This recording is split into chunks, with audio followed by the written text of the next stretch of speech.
ladies and gentlemen, to today's episode. Today's episode. Yeah. And what episode is it? It's a Bunny Rabbit's Hole episode. What is a Bunny Rabbit's Hole? If you've never been here before, what we do is we take one topic each week, and then we talk about it, and we discuss it until something inspires us to talk about something else. And we go down that little rabbit hole until we come to an end, or Craig finally says, Jason, shut the fuck up. It's my turn to ramble on for a half hour. And then we come back to the main theme. Right. And as Jason said, we take a central theme every week, and we do research both for and against because, we're like that. We're not just going to, take what fits our narrative, but we're going to do everything. So, we also include our opinions. So and this is for entertainment. So if you're easily offended, now's the time to get stepping. That's where we say bye-bye. Bye-bye. Send you over to the dragon. Yep. So, all right. So, what are we going to talk about? What's that?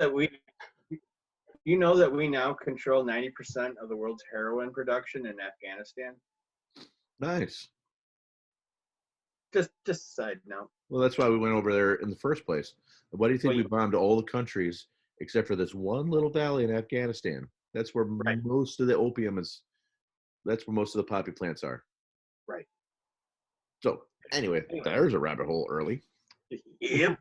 Especially when we're going to talk about not Afghanistan, not drugs, not politics. We're going to talk. Yeah, exactly. We're not even going to talk about something on this fucking planet. It deals with this planet, sort of, possibly. But what we're talking about here today, of course, is Earth's own satellite, the moon. The moon. Bark at the Moon, Dark Side of the Moon. Couple great albums. Yep. Over Miami. Yeah, there you go. All right. So we're going to discuss a bunch of stuff in this, and we will be talking about everything that I thought about with the moon and everything that Craig didn't want to think about of the moon. Right. So I'm one of those guys that I'll turn on like the History Channel's The Universe, and I just leave it playing in the background all day long. And I can watch any episode at any time randomly and from start to finish. Right. I think in another life I was an astronomer. Quite possibly. And also, if you have Amazon Prime, watch Aliens on the Moon, and what was the other one? Alien Moon. Alien Moon, because that's what Jason had me watch before we did this.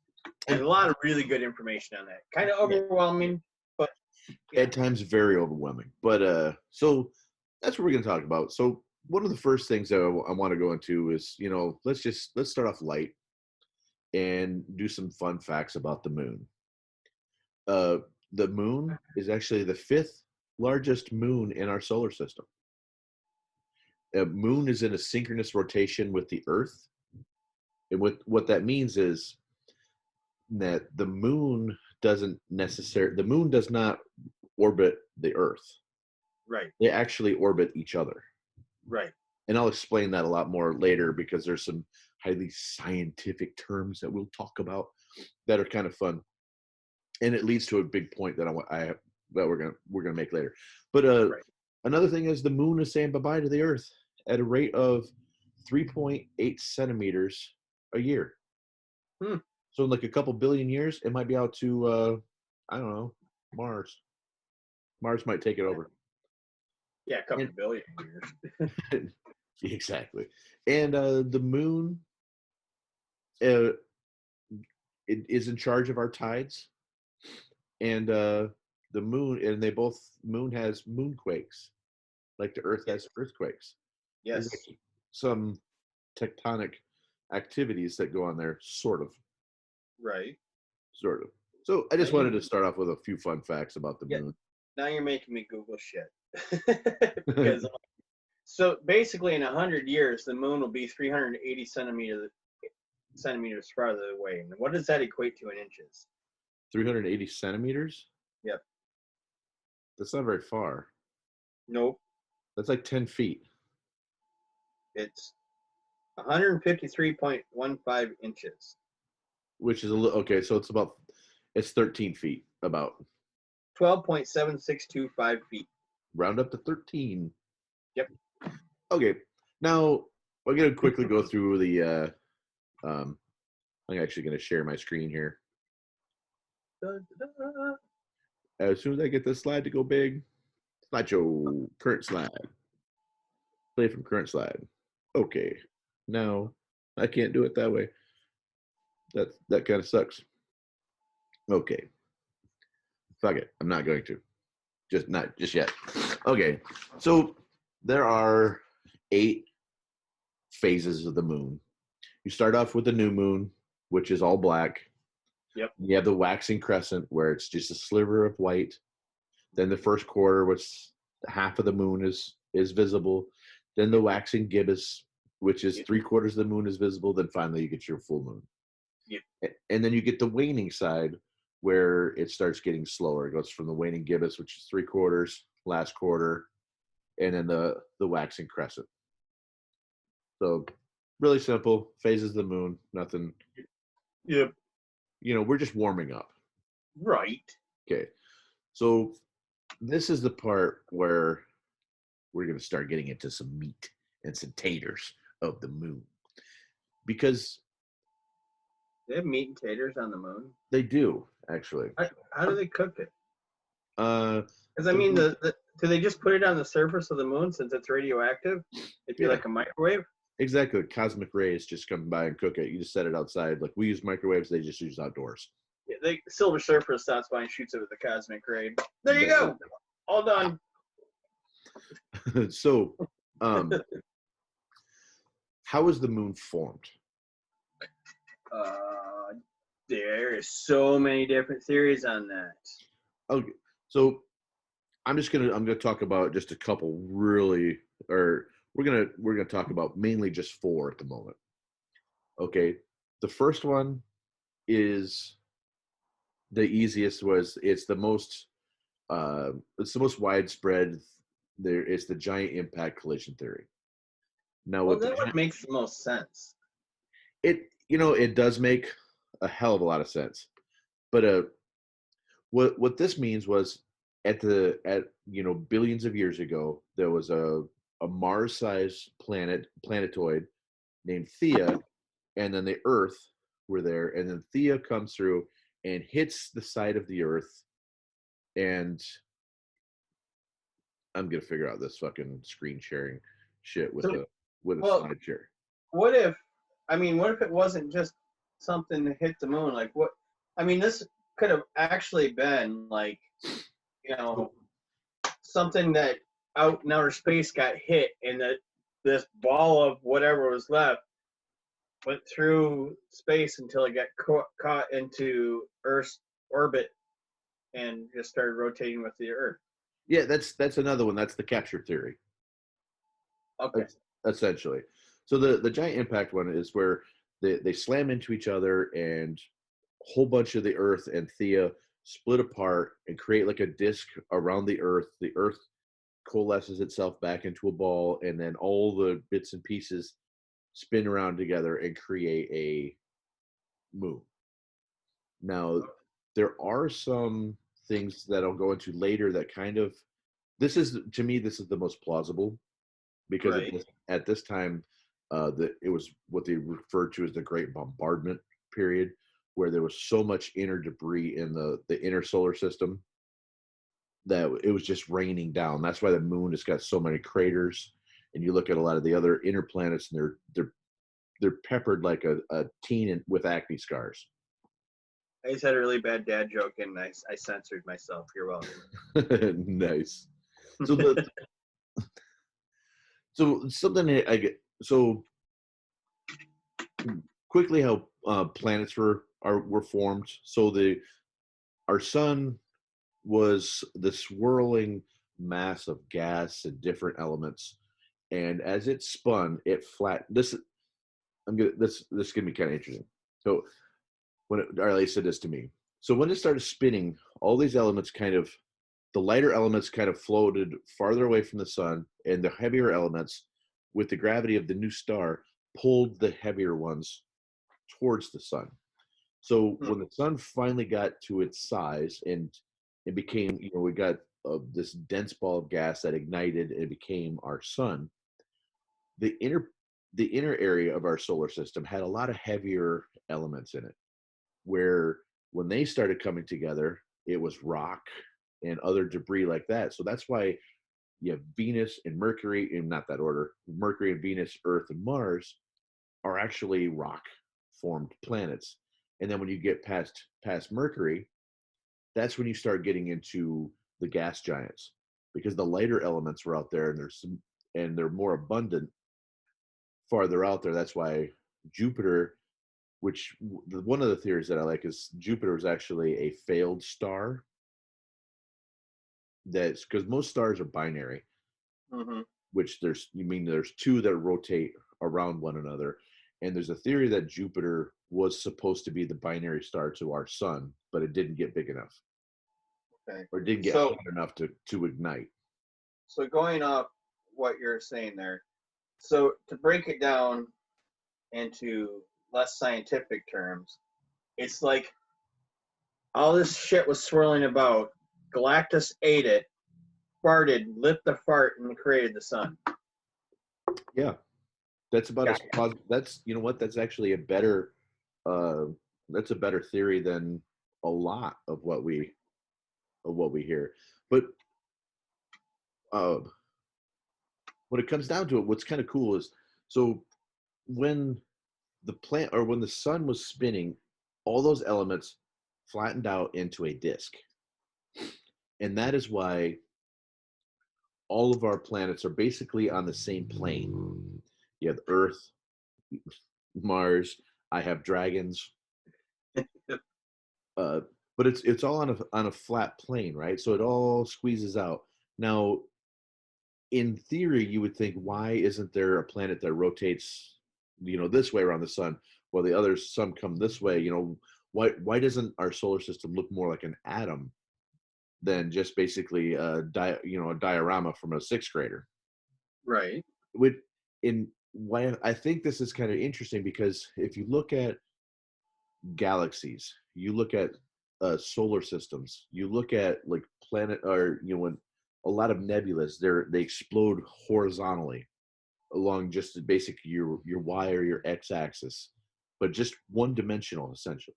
Now, I think flat earthers are batshit stupid. Yeah. If you think about it in that kind of realm, or that concept, that everything becomes flat or planed out in our, like, in solar systems and in orbits of, 2 dimensional. yeah, it it just becomes, it's kind of interesting that why would a ball become three-dimensional when the solar system itself or the planet be, 3-dimensional, when the everything else is based off a single plane. Hmm. So it kind of makes you think, it's like, there's no fucking way, we've been to space and we look back down and it wasn't a teacup saucer, okay? It's a ball, Right. but it kind of gives some credence on how somebody could think that the earth was flat, but I still think most of those people are fucking stupid. Go to the fucking edge, take a picture, and prove it. Right. And then after you take, and if you get to the edge, jump off. Exactly. This is not Asgard from Thor Ragnarok, okay? Right. It is not a flat, the water does not trickle off the side into Right. space. Uh, Now, the next one I think is very interesting myself. okay. It it's the natural nuke. Mm-hmm. So this is kind of where a in the mantle a heat bubble rises up through the crust, and basically you've seen lava explode. Mm-hmm. The gas makes a bubble, and then the lava will just go boom, and then shit flies out. That's Mm-hmm. essentially what this theory is that a huge molten part of the Earth rose to the surface and then explodes like a blister, it, shooting a Right. whole bunch of debris out into space, where it, being held by the gravity of the Earth, started colliding to each other and then getting big enough to finally where it can actually create its own gravity, and then become sphere, and then became our satellite that way. There's no gravity on the moon. Well, there's a little gravity. Okay. Yeah. Otherwise, Right. They would have. there's a little gravity. Yeah, there's a little gravity. But I mean, so that theory, something that big blowing out of the Earth Mm-hmm. that would create that much stuff out there, debris that would all collide together and Right. form this. There Now, would still be a keep huge in mind that the crater. moon is 1/4 the size of the Earth. Right, but there'd still be a huge fucking crater somewhere where that came out of. There'd be evidence of it happening, definitely. Yeah. I mean, even after all these years, after millions and millions of years, it would still be there. Right. Even because we use ground penetrating radar, sonars, and stuff to shoot into the Earth. Our oil companies do it all the time to find pockets of oil. Mm-hmm. So they do this all the time. If this was true, then the crust would actually get really thin where it would have been.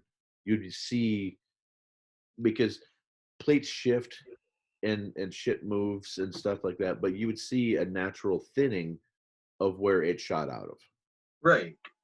There would still be blister scars somewhere. Yeah. I mean, we found an impact crater from where the rock that hit the Yucatan Peninsula that killed the dinosaurs. We found that 65 million years later, underwater. Right. And I mean, think of it this way.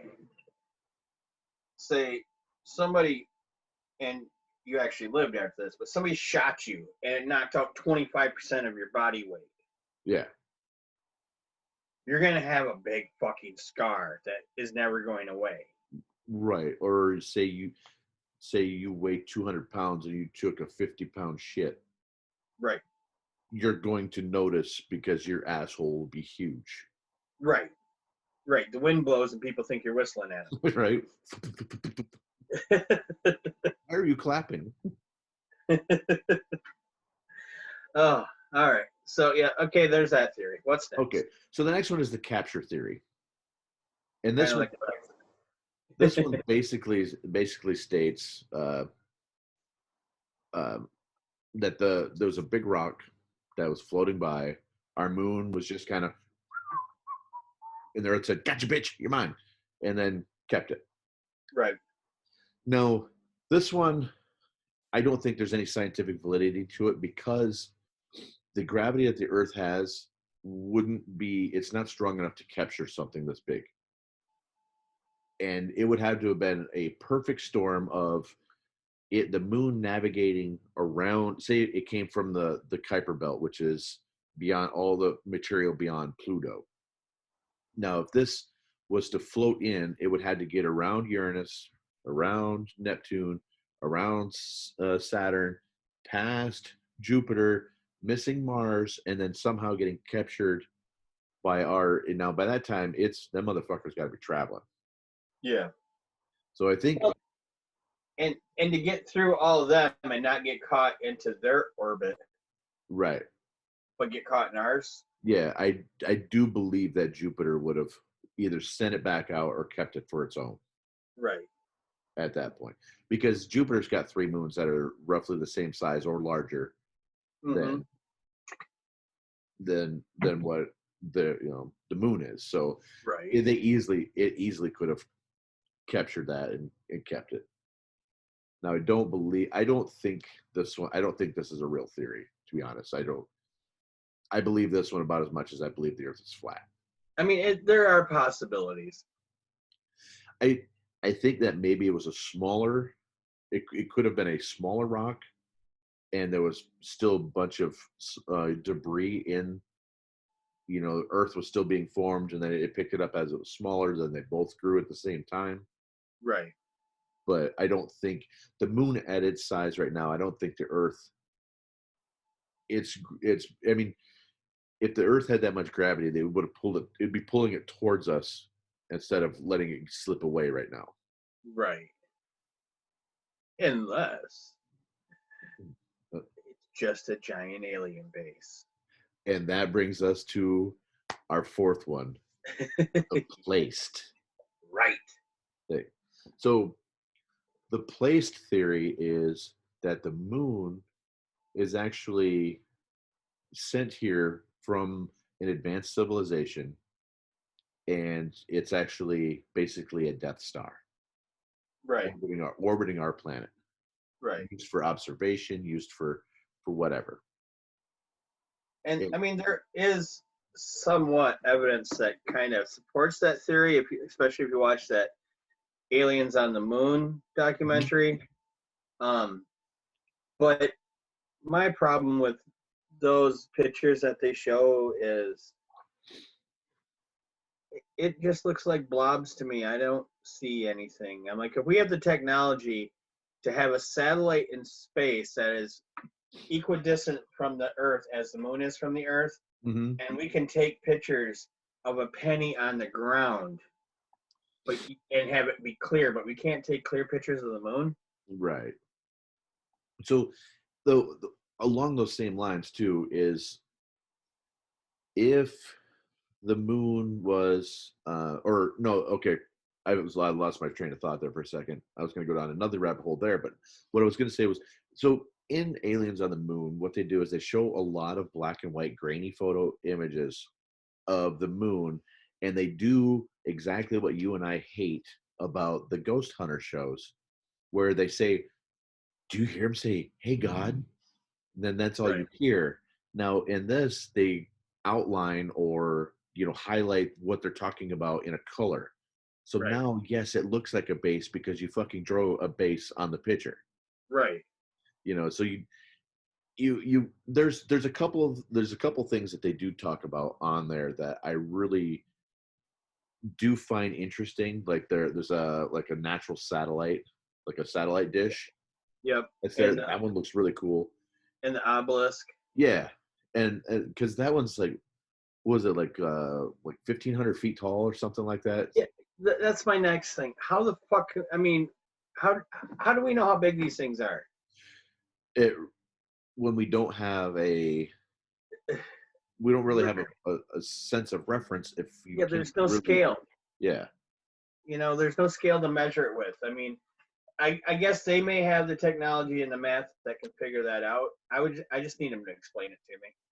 But I was watching this was a one of those monster shows. I forgot the name of the show. It's on the History Channel.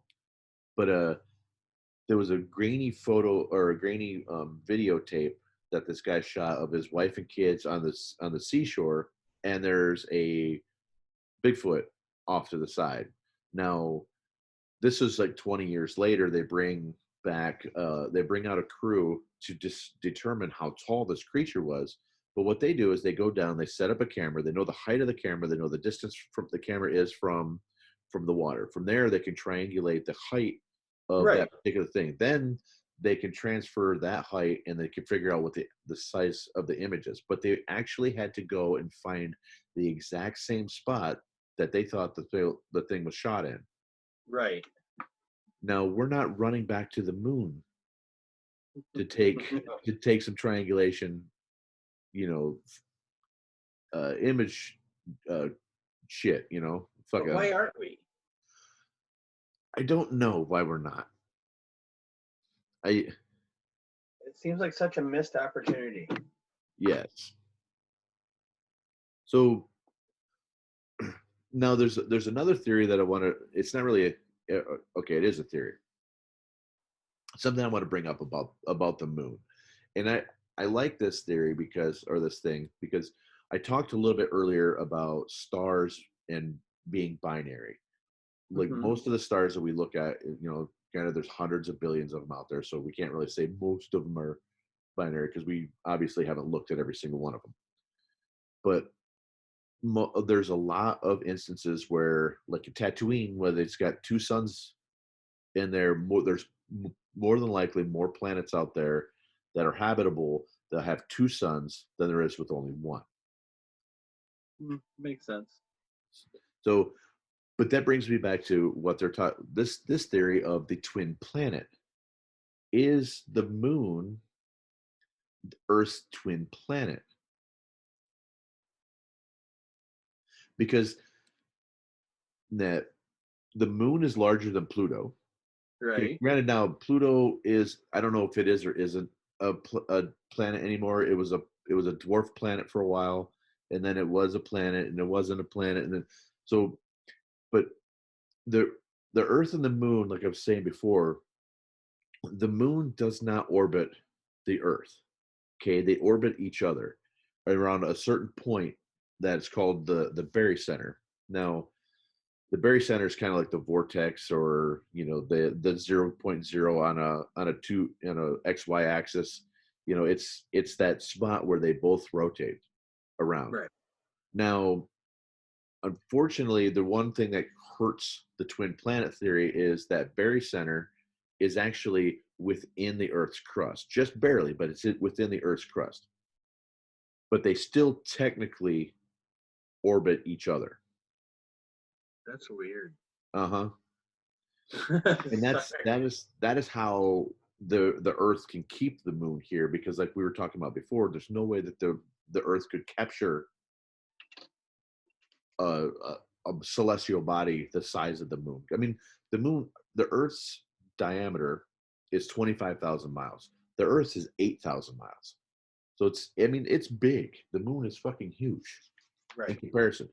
If there was another, say Jupiter had a moon the size or in the ratio of the Earth and our moon, if that moon that surrounds Jupiter would be the size of Saturn.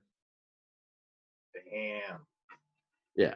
So the us having a moon the size of, and this is why a lot of people look at the place theory being legit, because there's no fucking way that this could happen naturally.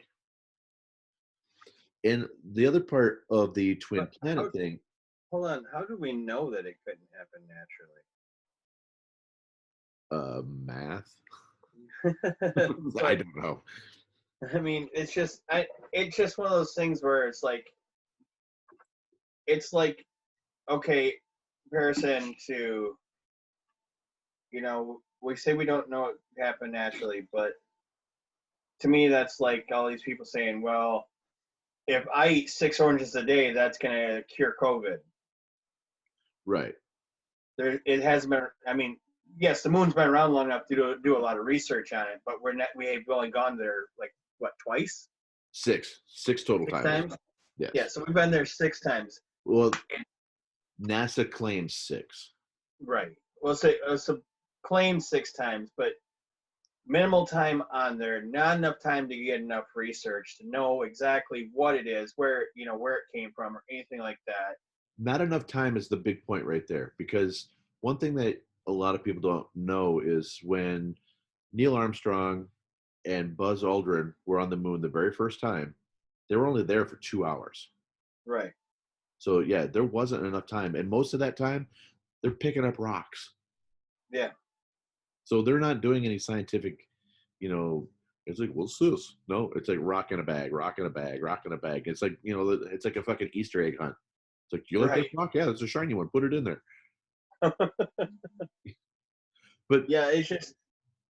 I mean, I would need to see an entire scientific team go up there and run tons and tons of tests, and then if they had the data to back it, be like, okay, yeah, it can't happen naturally. right, I just need the proof.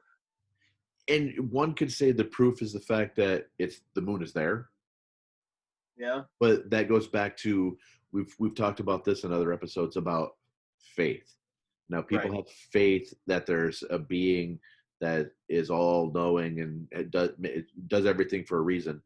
And then there's people like us that have faith that the science stuff that the smarter people are telling us is true. Right. So So at that point, it just comes down to faith. Right. All right. I'm good with that. All right, let's move on. So to continue the twin planet thing right here, here's where it becomes interesting. Now, Pluto got demoted from being a planet to a dwarf planet because it didn't meet it didn't fulfill the three criteria for being a planet. One, it orbits the sun, which, yep, the moon does. Yep. Two, it creates hydrostatic equilibrium, meaning it's round. Okay. Okay, so flat earthers, you're wrong already. Round. Yep. Okay, and then three, it cleans out its neighborhood, so it clears its orbit path of all the debris. Okay. Now, to be honest, I don't know which one of those Pluto didn't do, because Pluto's round, it orbits the sun, and it cleaned out its neighborhood. It's still not being impacted by crate or shit. So I don't know why Pluto was demoted, but the moon does in fact do all of those. It's because they don't like Walt Disney. You're right. It's probably true. But so there you go. The moon technically should be the 10th planet. Yep. And So then we have a blank. all right. So so now that we've already discussed the Apollo landings, Yes. and let's talk a little bit about the moon landings themselves and did they happen, and some of the reasons why people claim that they didn't happen. Okay, a lot of the proof is kind of like what we were just trying to figure out a little bit ago. It's like, how do they know that monolith or obelisk is 1,500 feet tall? Right. Okay, because they can't really calculate the shadow distance in it, so whatever. So the images are a lot of the discrepancies Right. of what we have. And Well, oh, go I ahead. see, I see the next one is shadows, and like a lot of people use that picture of the astronaut coming down the ladder and saying, "Well, why is he lit up there?" The thing you got to remember is the moon is a reflective surface, It is, yes. and so that you're going to have odd shadows. You're going to have reflected light, and that's as an artist. You draw. If I were to draw a sphere, and I was going to shade the sphere, there would be one side of it that would be dark, but it wouldn't be the entire side because there'd be a sliver of it on the side that would be lighter than the shadow there because it'd be reflected light from the ground plane. Hmm, makes And so sense. you always have reflected light on everything that you shade. So you're going to have the same thing, especially when you have a guy climbing down a ladder onto a reflective surface. Right. Because the moon reflects the sun's light. That's why we see it at night. It's because it's reflecting the light from the sun.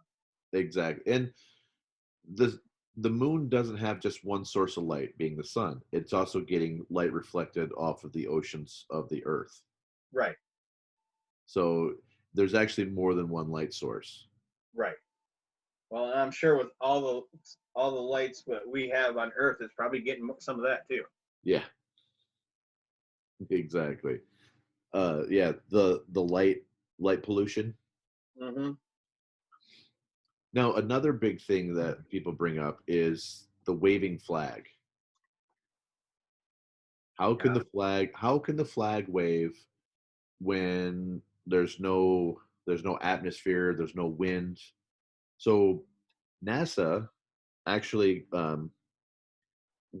went out and said that no, the reason that it didn't happen was because we got special flags, and they on all six of their trips to the moon, they said they planted six of these specially designed flags that had a horizontal rod from there that held them up, and it's actually just the shaking of the pole that's making them wave. But that's bullshit, because NASA did not buy special flags. They actually uh, bought them from this company, Anon Flag Makers. They spent $5.50 per flag in 1969 from Anon Flag Makers, and it's kind of funny because I actually talked to this guy's Dennis LaCarbia. I don't know how to pronounce his name. Sorry, Dennis. Yeah, they said they're made out of rayon, and today they're probably ash if they're planted on the moon. Well, yeah, because it's a radioactive surface. Yes, they would be. Now, this picture that you have here, and of the flag on the moon, I'll share it so you don't have to. Okay. But so this picture right here. Now, yeah, it looks like the flag's waving, but he also could have just planted that flag. And if he had just planted that flag, yeah, it's going to do that until it settles. So yeah, I just wanted to point that out because I mean, even if because it would just lay basically flat down on the pole, but if you just planted it down there and like let it out and then just kind of backed up, it would do that for a minute or two, especially in almost zero gravity because it'd take a while for it to get back down. Exactly. So that's that one. The next one is here. I'll share this one if I do it right this time. So well, quit. It keeps sliding the thing past my. So here is we look at Neil Armstrong's, or this is a Buzz Aldrin on the moon, and you can see Neil Armstrong in the background. He's taking the picture of Buzz. Well, they're saying how could he take a picture of that when it doesn't look like he's even holding a camera? Now, on this next slide, it looks like he is to me in the reflection. Yeah. So, All right. So if you look at this image here, are you seeing it? Mm-hmm. With the red dot here? Yeah. But you can see the camera clearly mounted to the front of his suit. Right. And that's what they're saying. Is like he's not holding a camera like you would technically hold a camera. You're actually holding it. It's on the front of them because you got big, thick gloves. All the buttons had to be big. Right. Everything. Now, if there was one thing that I would say about all of this, is the fact that the moon is how many times do you take a picture with your phone, which is probably 3 billion times better camera than what these were? Right. How many times does the picture come out like shit? Quite a few. And I've never seen a bad picture from the moon. Yeah. I don't know. Maybe that's some. Well, I see bad pictures of the moon. Yeah. So I don't know, the whole thing. I believe we've been there. I don't believe in the conspiracy theories of the whole Stanley Kubrick film, the whole thing, and yeah, that's the next part. Is supposedly Stanley Kubrick filmed the whole thing, and it was well, son of a bitch.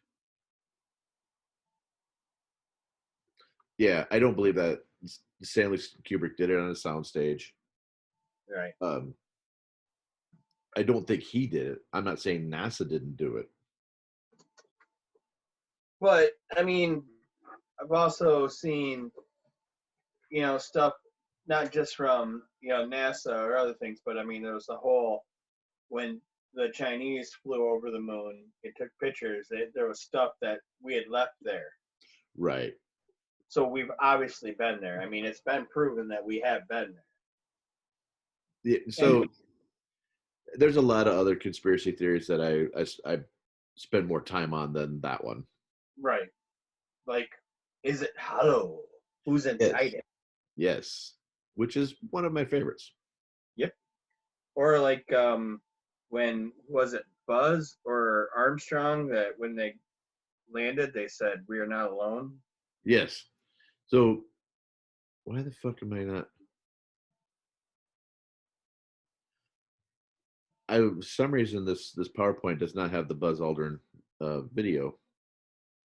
I know it has a link to it. Yeah, but it's anyway. Well, I'll get into that in a minute. But so going back to the hollow moon.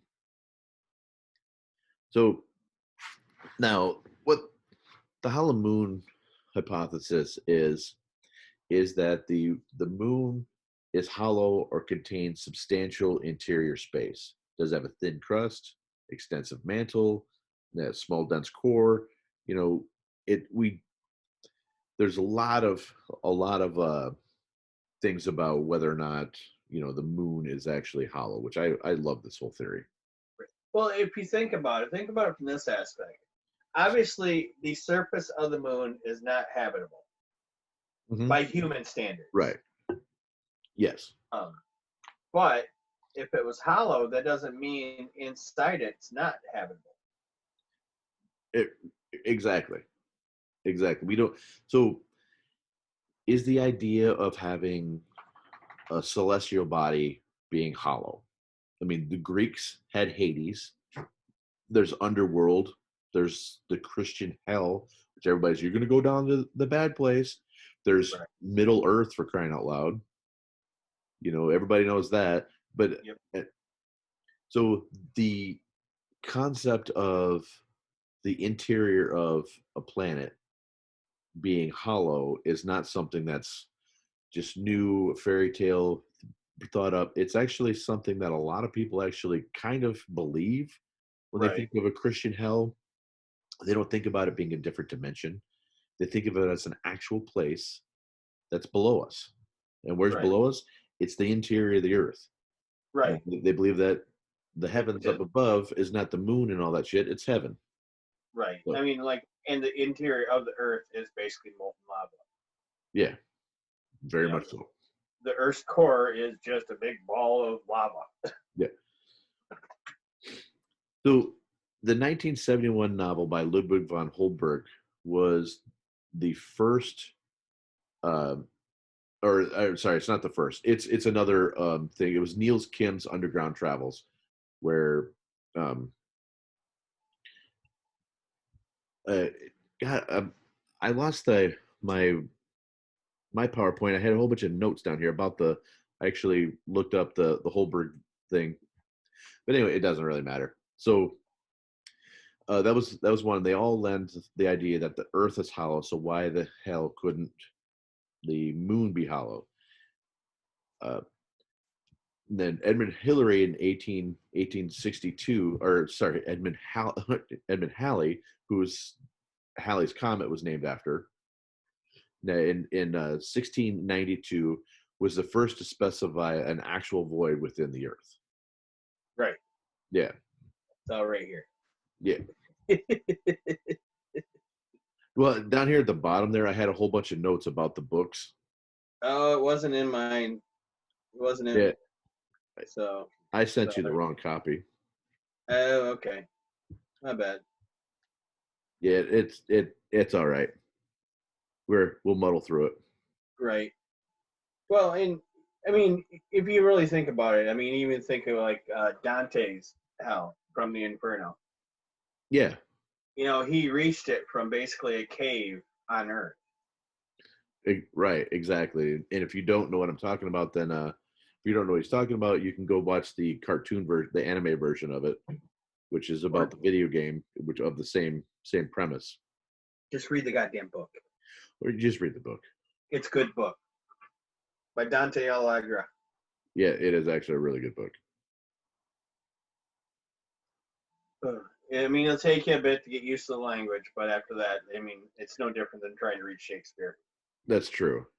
It to be honest, it's a really quick read too. Yeah, it really is. That's just the Inferno, not the Divine Comedy. The Divine Comedy just stretches out much farther. Yeah. But yeah. So I mean, I'm more likely to believe that the moon is hollow from not just like just but other societies other countries that have visited the moon have seen weird shit. Yes. And China was the first. Was it China or Japan was the first one to take pictures of the dark side of the moon? That was China. So Yeah. I mean,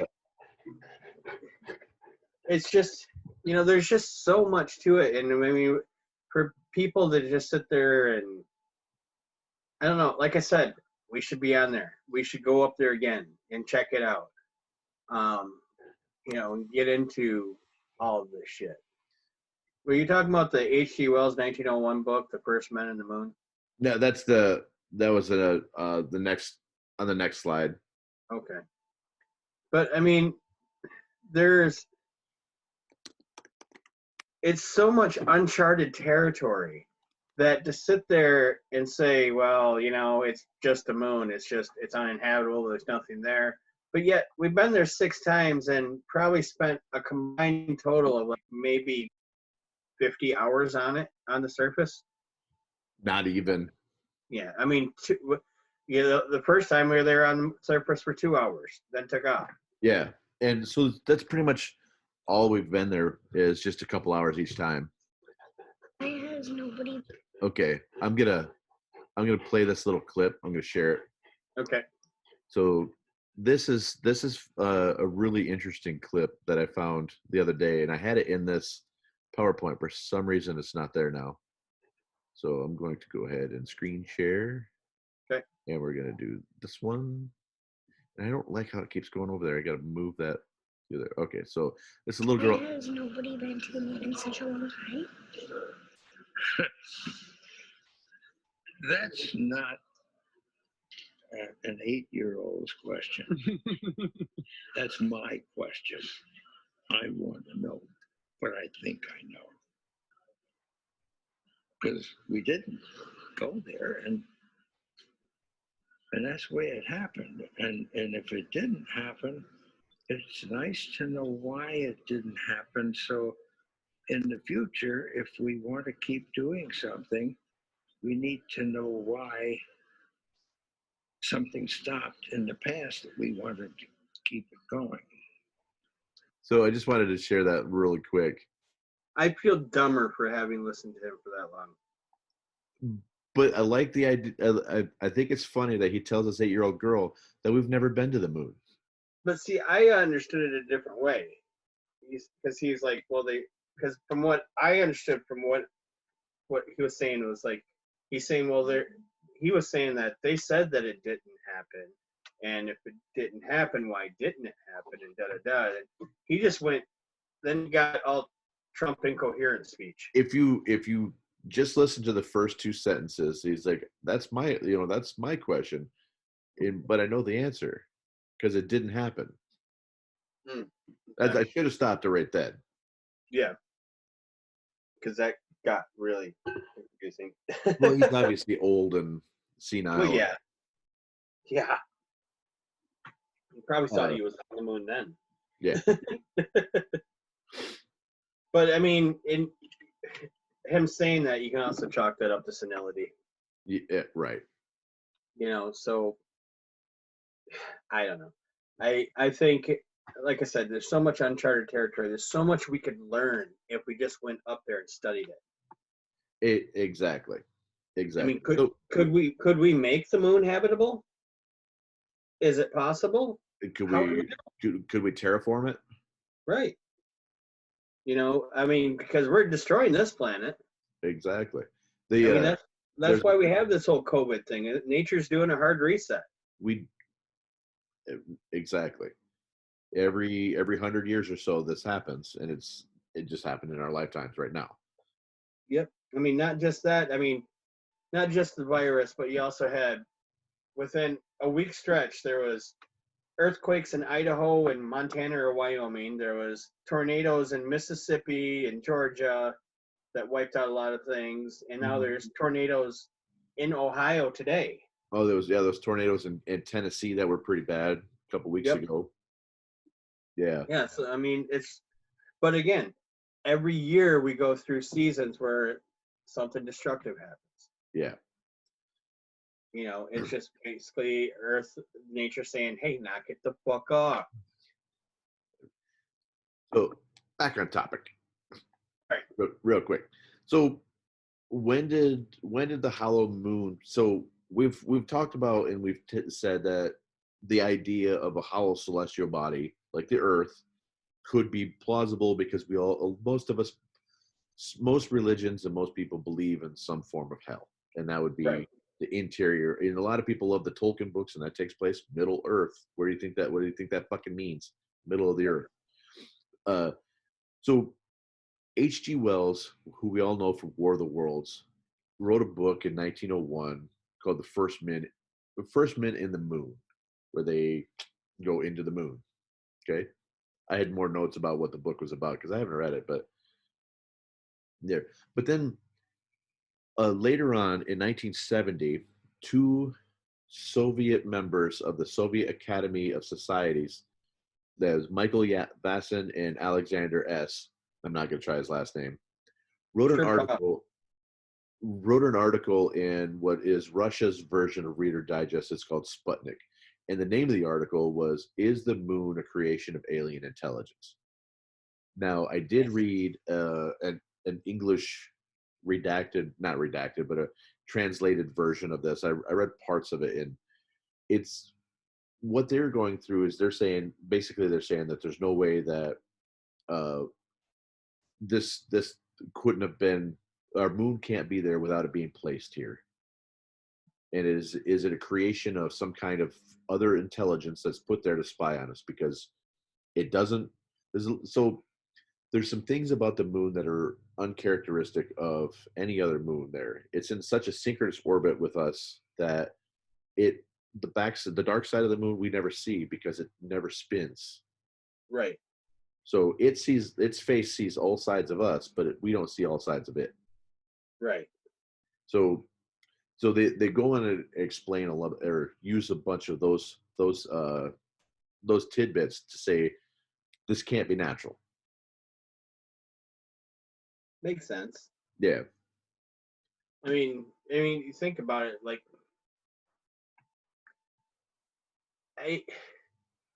all other planets. Well, maybe that's why the moon's a moon and not a planet, because all other planets rotate, right? Yes. So maybe, and even Pluto rotates. That's why it should be a planet. Right. You know, And we've all so seen the Rick and Morty episode. Pluto's a planet. right. So I mean, so if the moon doesn't rotate, then does Saturn's moon that looks like it's hollow, man-made, the Death Star one? The Death Star one. Yes, does it that one rotates. rotate? Yes. Okay. And now our little space probe that flew past there, that flew into Saturn, we didn't have a good image of that until we actually flew out there. Right. But I mean, I think we need to invest so much more into space travel. But then we could piss somebody off and they could come and just destroy us. But I mean, it's like talking with my wife about it last night after we watched Aliens on the Moon and shit like that. We're like, okay, so, you know, everybody's scared that it could cause, because she's like, well, if it's true, if there's aliens there, why don't you just let everybody know? I said, well, they're part of it is the whole H.G. Wells War of the Worlds thing. They're afraid of causing a panic, national panic, and everybody freaking out. I don't think that would happen today like it did then. Right. But if they were there and they wanted to destroy us, they could have done it already. Yes. If they're hostile, they would have taken us out already. Absolutely. But that goes back to some of the ancient aliens parts about it. Is so part of the ancient aliens things is that there's another planet called Nibiru that orbits through our solar system every 30,000 years or whatever, and we humans were placed here to be slave workers for this race called the Anunnaki. Okay? Right. And so using that same type of knowledge, the moon could be a like base for them to observe us. It could be Right. like the looking glass for for this terrarium that we have of subjects. Right. We're their aquarium. Yeah. We could just be somebody's big sociological experiment. Mm-hmm. How do they react when we do this? How do Yeah, they react when we do this? exactly.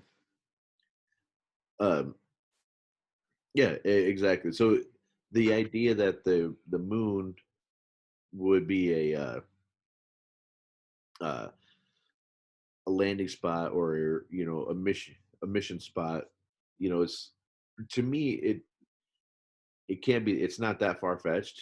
No, I mean, it just kind of makes sense. I mean, where the best place to observe the Earth would be the moon. Yeah, Because if they can get there and they can inhabit the moon, they have technology far better than ours. yeah. Well, Robert Jastow, the first chairman of the NASA Lunar Exploration Committee, has Yeah. a great quote about it. He says, "The moon is the Rosetta Stone of the planets." Now, meaning that if we were to go back to the moon, if we were to start to colonize Mars or wherever, we have to start with something close. Right. The moon is only 232,000 miles away. Right. I mean, yeah, it still takes us like a couple of days to get there, but that's still only a couple of days as opposed to 9 months in a narrow window. Once every 2 years, we get with Mars. Right. Yeah. I mean, we have the technology to get there. We have the technology to survive while we're there. Uh-huh. I mean, we can create artificial oxygen and stuff like that. We could go out, we could explore it more. Of course, then maybe there's a reason why we're not. Maybe we were told not to. Well, that's a big okay, that's a huge thing when it comes to like you look back at like the Eisenhower treaty with the aliens with the Greys, Yep. and you know they were allowed to experiment with so many so many humans each year. Those are the ones that were abducted, and we weren't and in turn we got massive technologies. Right. Now, if you don't believe that, just look at the technological advancements from the 50s till today. Right. We excelled from 50 to the 60s.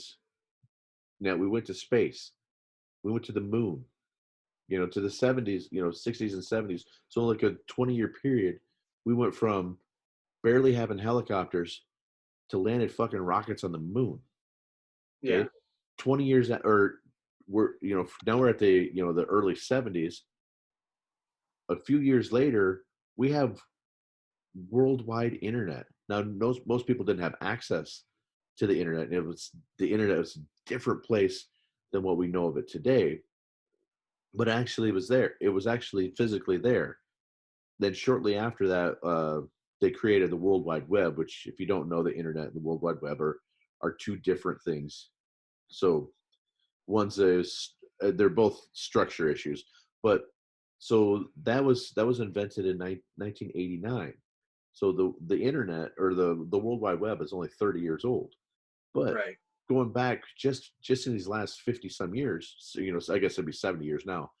Just in these last 70 years, we advanced from going back to just creating fire to 200,000 years later creating a printing press to now we have more computing power than all NASA at the time when we sent somebody to the moon, right here in our pockets. Mm-hmm. And that happened in the space of like 10 years, because if you look back into the 90s we all had the flip phones, and you tried to text by hitting, spelling it out with the numbers, the letters on the numbers. You had to hit the number a couple times. And then all of a sudden, smartphones, and then Yeah. the smartphones advance so quickly. I can play games on my phone that my computer from the '90s wouldn't be able to handle. Right. Exactly. So going back to the treaty with Eisenhower, it's like it makes sense that there was so much uh, technology that was traded back and forth.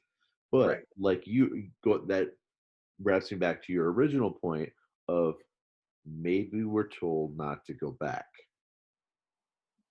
because really look what the U.S. does and what China and Russia, especially Russia at the same time. We like to, you know, he who has the bigger dick.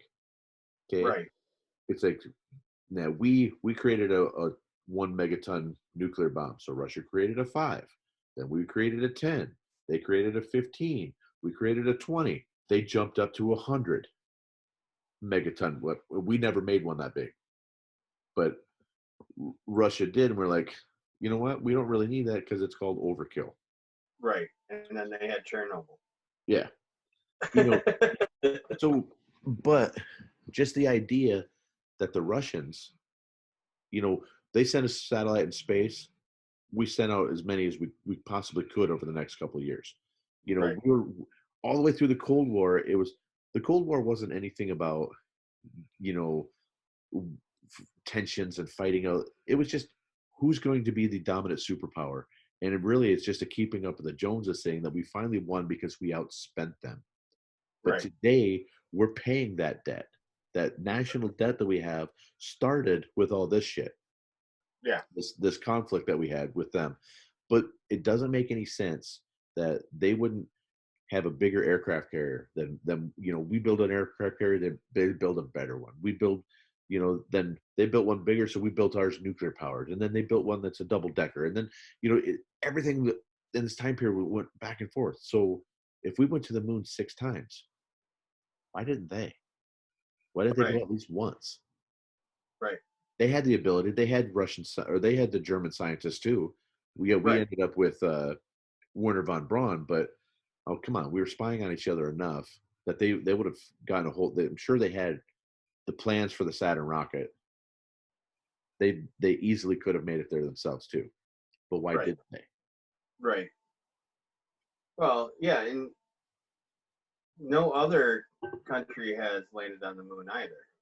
No, we're the only ones, and Yeah. that's where the validity of the whole thing that it was no, it happened on a soundstage in Burbank, California, and Stanley Kubrick directed it because the shadows aren't right and the flag is waving, and Right. that's a stagehand in his helmet.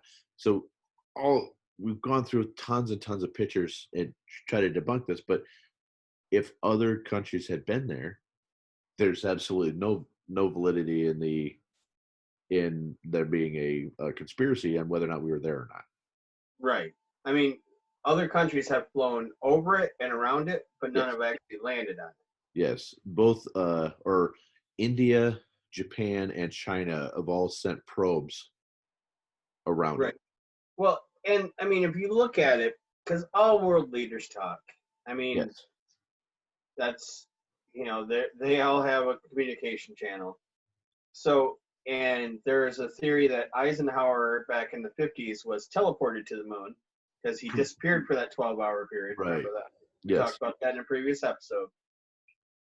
And he came back, and there's a good chance he came back and said, "We can never, ever, ever go to the moon again." it was Or probably no, that was probably a before scary we fucking landed place on for the him. moon. That happened before we landed on the moon, didn't it? That was before we went there. Yeah.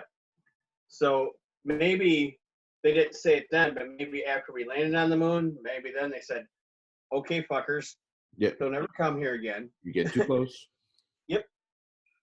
If you want to continue to survive, don't come here again."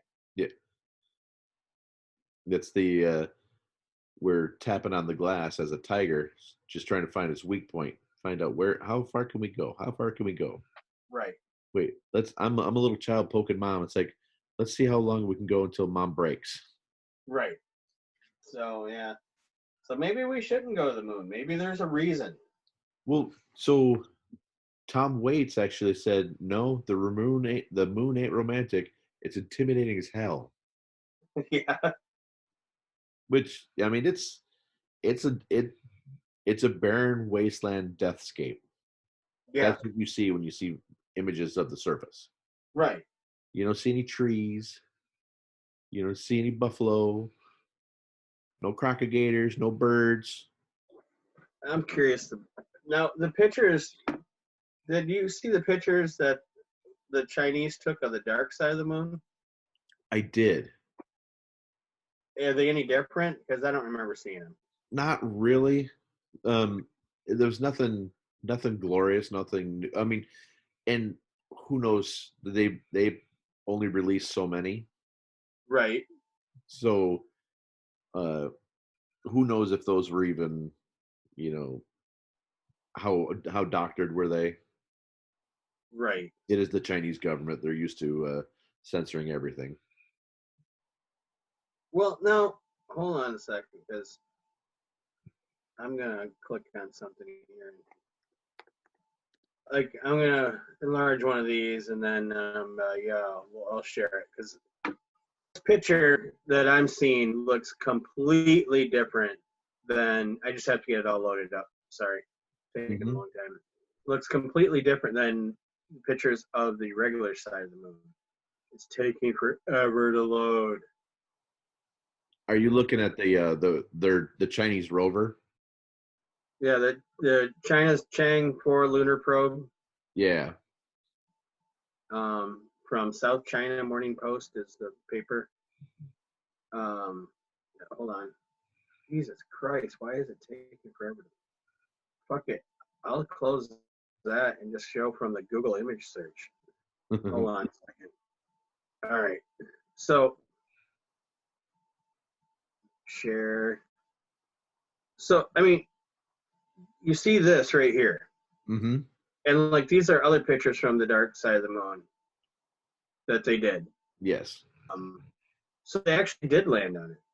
Yeah, they landed a rover Yeah. like we did on So Mars.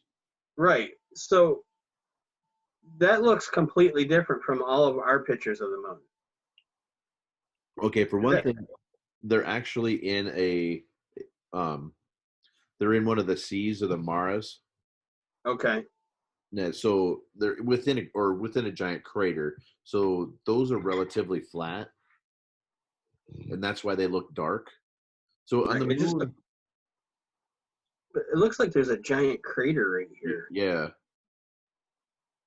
So if you look at some of these ones off to the left hand side of your screen there, like the one in the Yeah. middle, Yeah. This one. yeah.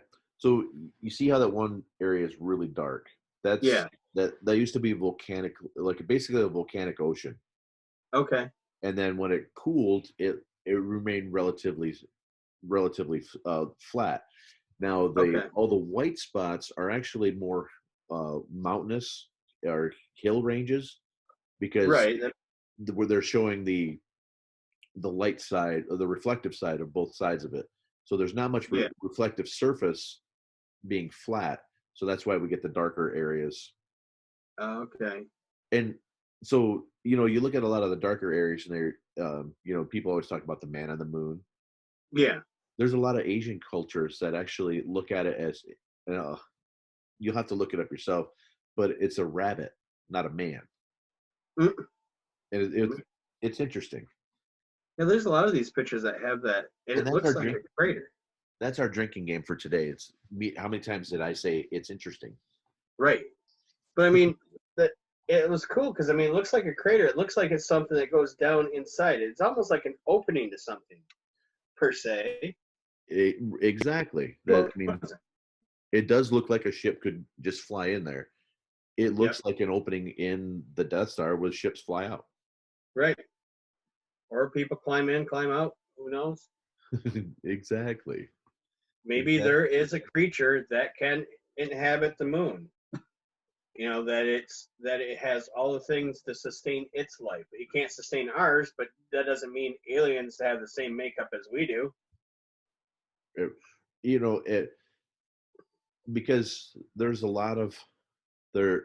So we breathe oxygen, and fish.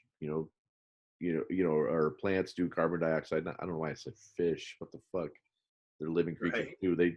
They get oxygen, but it's out of the water. But plants, we have this nice little balance of oxygen to carbon dioxide. Well, what if you go to another planet and it's not oxygen, it's nitrogen. Right. Now there's more nitrogen in our atmosphere than there is oxygen. Our Right. oxygen is right around 20 to 22%, and our nitrogen levels are way above that. So what if they breathed nitrogen? Or these aliens could come here and easily survive because there's plenty of it here. But if we couldn't go to their planet probably and survive because there's probably not that much oxygen. Right. Unless we had oxygen tanks. Yeah. Yeah. And then that's gonna be really social dinner party, or really awkwardly social dinner parties. Now, your last slide says rang like a bell twice. What's that about? Okay, so in two of the so the on the Apollo 12 mission, which was the second one, they when the rover, or not the rover, when the pod hit the moon, it made this sound that they were like, it sounded like a gong, so they called it like a bell, and it went on for like an hour. It just kept reverberating for an hour. So, and they Wow. they try to figure out what the fuck. So in Apollo 13 or 14, they actually made it to where one of the booster rockets or booster sections would crash into the moon. So they did a deliberate smash into the moon there, and at this time it went on for 3 hours and 20 minutes. Wow. Yeah. So that part lends towards it being hollow. Okay. Well, and like it's odd to me because like I just Google because I didn't know. The last time we went to the moon was the year I was born in 1972. Yeah, we haven't been to the moon in my lifetime because I was born in 73. Yeah, so it's just there's a reason why we haven't been there, and they're not telling us that reason. Exactly. So I'm more inclined to believe that it was placed there, that it's like a Death Star, and if we fuck with it, we're gonna get fucked. Oh yeah. There'll be no lube. There'll be fire and brimstone. We'll go back to the hell image because that's what the Earth will look like. Yeah. So okay, it was Apollo 13.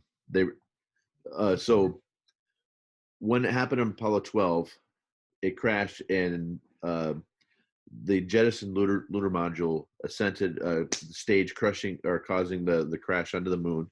The impact, so it created this artificial moonquake, and it reverberated for about an hour. Then they did it again in Apollo 13, where the third stage of their rocket was crashed into there, and it went on for 3 hours and 20 minutes. And but with Apollo 12, they put seismic readers on the ground, and the waves went 25 miles deep. Oh, wow. Yeah. But so that means that the crust of the moon is unusually light, and or possibly it has no core. Right. Is really what all that says. Or how about hear me out for a second? Mm-hmm. Because all creatures in nature have some sort of built-in defense mechanism. Yes. So does the planet. You would think. I mean, look at tornadoes, earthquakes, shit like that. That's a defense mechanism from the planet. Mm-hmm. Hurricanes. Yep. So why would the moon be any different? It probably does have a defense mechanism. And it could be all those shockwaves. That's another reason why we can't land spaceships. And What now? We also have the Earth has its magnetic shield. Yep. We have our atmosphere. That protects us from a lot of stuff. Yeah. Well, and Now, um, in the 80s, there was the Challenger that blew up as it was Mhm. taken off? Yeah, And it's in 1986. weren't they headed to the moon? No, Okay, no, they weren't. No, it was the one that had Kristen McAuliffe, the teacher in right, space. That's essentially all that mission was supposed to be. It was a publicity stunt, and it backfired big time. right. And So here's a side story about the Challenger. I just read this the other day. One of the astronauts that died in there was, I can't remember his name, but he was an African American man. When he was a kid, he used to sneak into the library and they would not allow him to check out books. So he had to sneak in and read books without people seeing him. Okay. He went on to become an astronaut. He got a PhD in physics. And after the Challenger blew up, that same library that refused to check books out to him renamed themselves after him. was it Gregory Jarvis, Dick Scobie, Ronald McNair, Mike Smith, or Ellison It was Onizuka? the African American guy. Okay, that doesn't help me. This is going to sound bad, but I think there was a token black on Yeah, that. probably. I'm just trying This to. was the 80s. They don't have pictures of them either. Damn it. Mm. But yeah, so I mean, then we have the whole what was it? There was it Neil or Buzz being recorded saying we have Santa Claus. Yeah, so there's a bunch of anomalous different quotes that they have that obviously don't make any sense. Don't make any sense to us. Like they know we're here, that they're back, that type of stuff. Well, so when Apollo 11 landed, there was 2 minutes of radio silence. That Right. they weren't talking and everything. But then all of a sudden, when it came back in, they were already in mid conversation. Now there was two different radio channels. There was one to Houston, the ground or the command center, and then there was a special medical private channel. Now the medical private channel was so that when they uh, if they are feeling bad or any health ailments, they could actually talk to a doctor on a special channel without anybody else being Over aware, here. so they could have some privacy, right? But that channel was also supposedly used for relaying information back to the ground that they didn't want people to hear, like Right. watching us again, that they're back, Right. they're Santa Claus. Right. Well, in like one of those two documentaries you had me watch, they're going over a crater and there's a puff of blue light that came out of it. Yeah.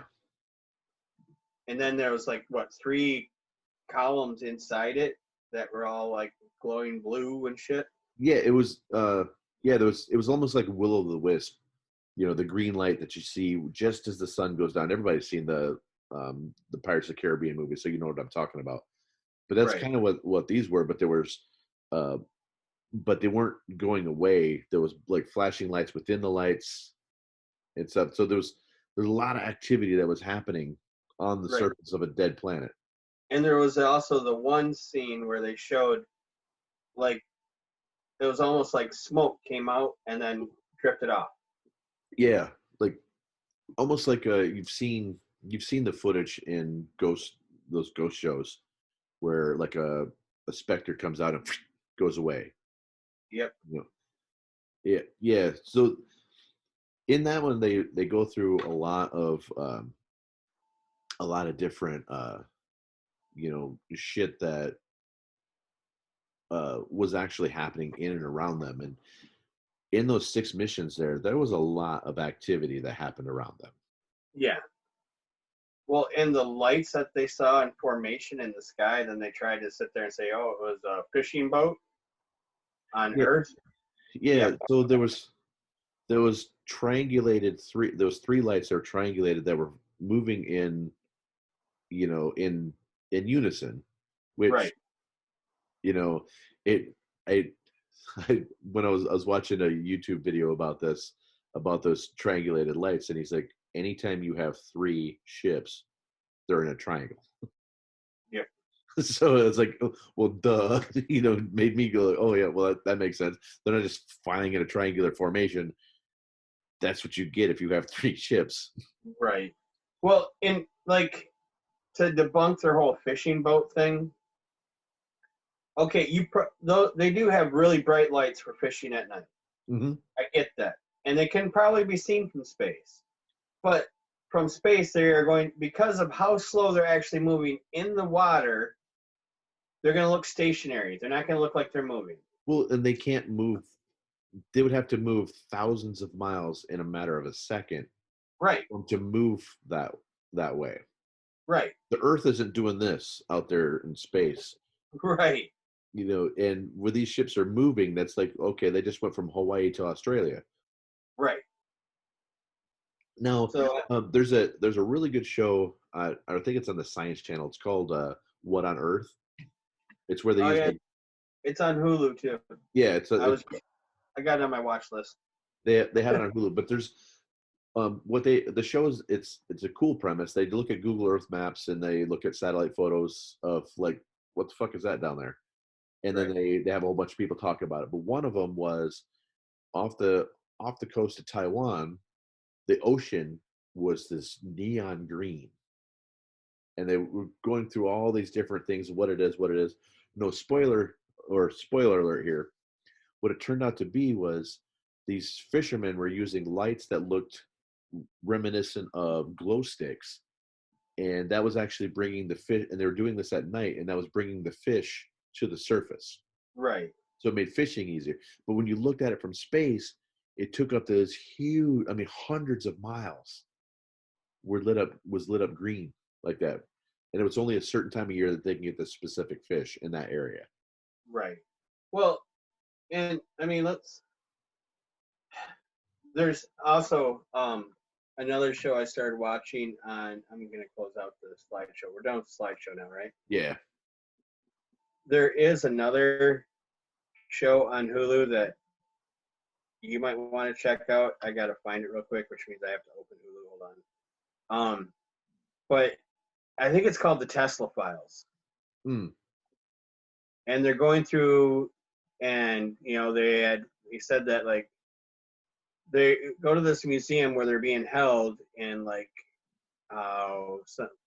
some foreign country, and yeah, it's the Tesla Files. Okay.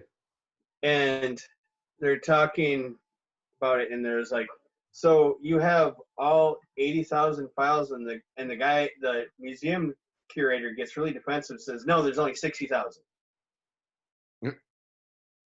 And they're like, whoa, wait, I didn't know we were stepping on any toes here. What's going on? But yeah, it's really weird how the guy reacted to their questions. Oh, that is weird. Yeah. So now, so jumping off your point of missing files, I went down this rabbit hole last night that there is, so the official reason we have not been back to the moon is NASA lost the plans. I swear to God, NASA lost the plans. There is terabytes of data. Now, when you think about terabytes, and now that when you're taking a image with a 20 megapixel camera, you're talking big file sizes, so you can go through a terabyte of information really quick. When you're talking about just the ones and zeros that they were processing back there, and they lose terabytes of information, they lost a lot of shit. They didn't back it up.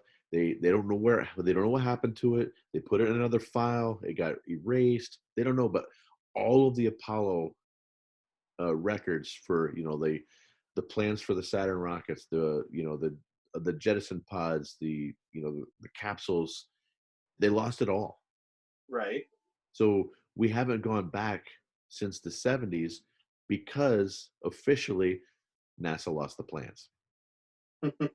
Their hard drive crashed and they lost it all.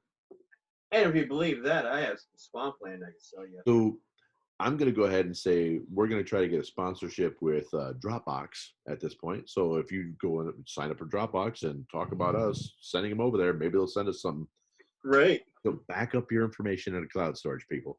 You can access Well, it from anywhere. Well, and let's just be realistic about this. There are a lot of smart people in this world. Somebody else could figure out a way to do it. Right. We did not need another Werner von Braun. Okay. Right. Who was we didn't need it. Okay, I'll say it. We didn't need another Nazi. Right. We didn't need another SS officer sending us to space. Right. Because that's what he was. He was an SS officer. He wasn't a reluctant Nazi. He was a full-on fucking Nazi. Yep. And we had several of them over here. We brought them over in an operation called Operation Paperclip, where we, once again with Russia, were fighting each other over who gets which scientists. We ran over there right after the war and were scooping up any German scientists that we could, because they were so far advanced from what we had here that we needed Right. them to outdo Russia. Right. So back to the moon. Okay. Back to the moon. Yeah. So a couple interesting and astonishing, actually the section it was called the astonishing undisputed data of the moon. So we're going to, from this little bit here, we're going to actually say that yes, we did land on the moon 6 times. Right. Okay? Because you can't bring back space rocks from the moon if you weren't there. Right.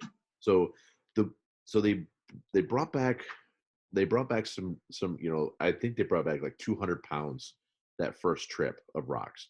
So in that 2 hours, those two motherfuckers were running around the surface of an alien terrain, picking up rocks and boulders and a little bit of dust and whatever they could. They had 2 hours. They couldn't just sit there and really observe anything because they're running around like some kind of sick, twisted Easter egg hunt. Right. But when they brought them back, the first thing you do when you studying geology is you carbon date. You find out how old the rock is. Right. Now, the Earth itself is 4.54 billion years old. How do we know that? Because that is the age of the oldest rock we've ever found. Right. Okay, so it's at least it's at least that, but probably not any older. Right. When they carbon dated the rocks from the moon, they were 5.3 billion years old, almost a billion years older than the Earth. Then when they did the dust carbon dated out at 6.3 billion years old. But okay, how can we carbon date something that's alien? So you just it still has elements. You can I don't know. To me that sounds difficult. you just do the same analysis that you would do on a rock from the Earth. Right, but we know rocks from the Earth. Mm-hmm. A rock from that made up of God knows what. I mean, we call it a rock, but what minerals and shit are in it, and how can we? Well, that's what they did. They did a chemical analysis of what's in it and what's there. Then they can determine from that the age based on the same. I see what you're saying, but based on the same criteria that they would use to find out a new rock that they find here. So let's call it an estimated. Yeah. But still, that puts the moon, at least the dust on the moon, almost 2 billion years older than the Earth. Right. So there's no way that you can have the crashed Earth theory or the giant impact theory, because it can't be all the same.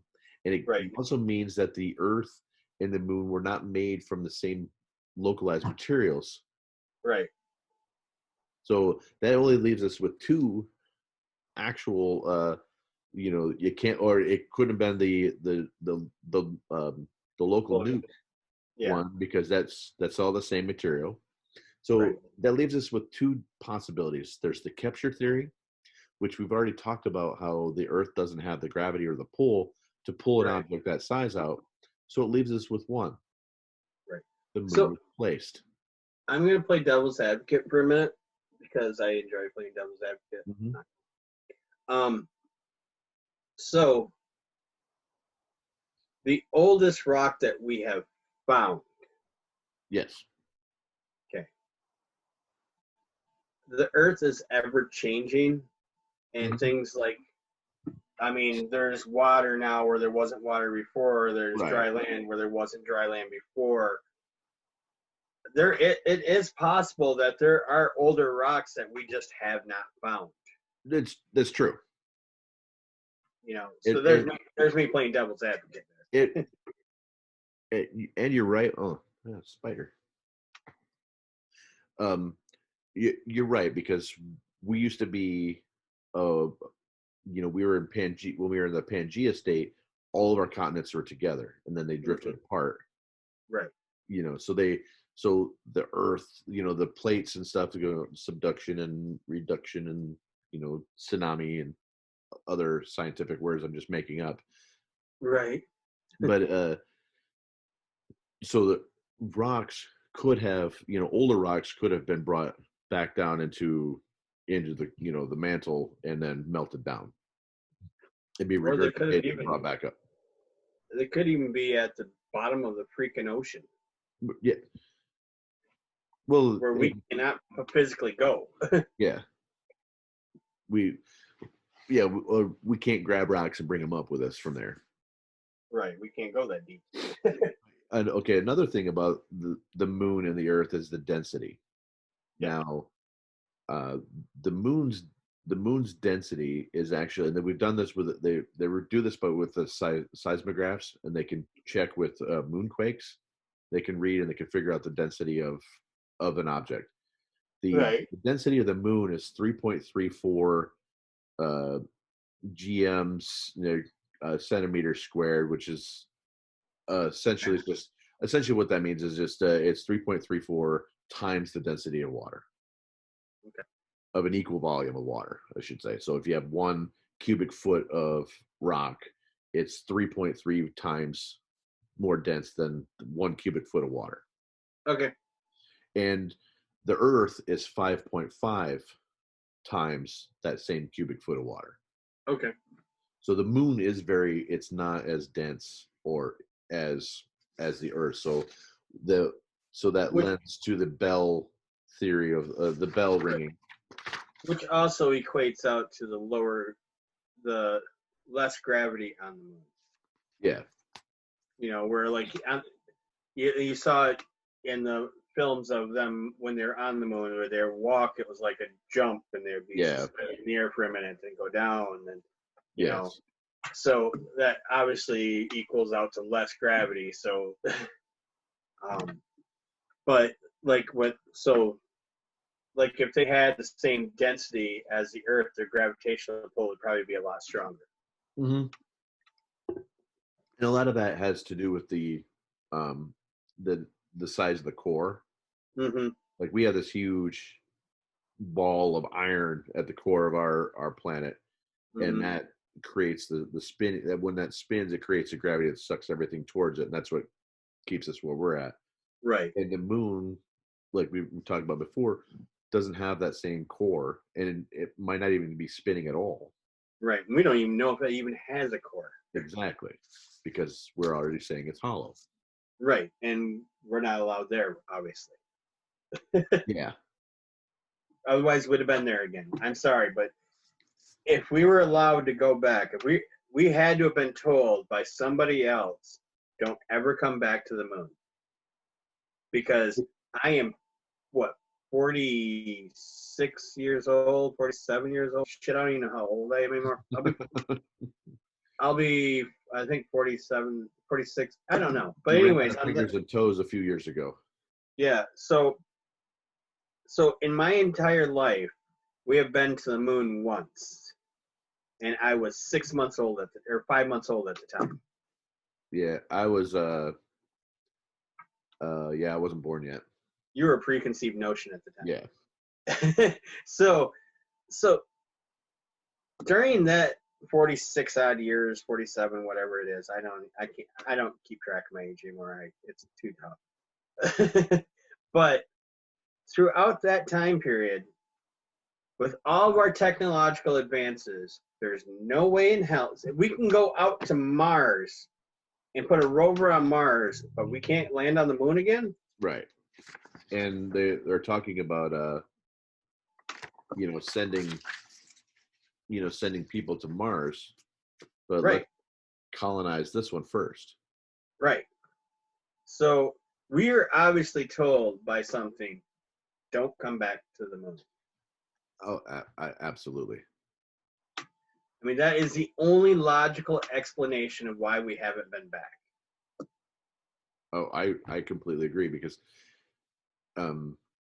we have been able to take rover, or not a rover, we've been able to send a little space probe out into space and send it all the way out, and then change direction, or it went past Mars, then it changed a direction a little bit, and then went past Jupiter, changed direction just a little bit more, went past Saturn, then past Neptune, then past Uranus, past Pluto, and then out into the Kuiper Belt. We did that in the 70s.